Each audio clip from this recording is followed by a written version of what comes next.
Hi everyone, my name is Lee and I'm back, this time around with my family.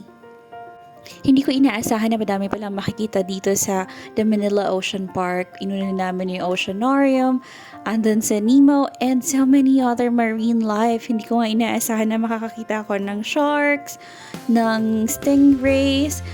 Nakakatuwa, lalo na sa isang katulad ko na mahilig pumunta sa tabing dagat at lumangoy. They also have Christmas Village sa mga mahilig magpa-picture. At syempre hindi mawawala ang souvenir shop. Mukhang dito nag-enjoy yung aking little batet.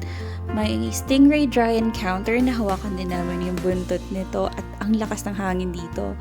Meron ding The World of Creepy Crawlies, and Trails to Antarctica, nakuha pa namin magpa-picture sa penguins at hindi mawawala ang pagkain. Check libatay.com for more details.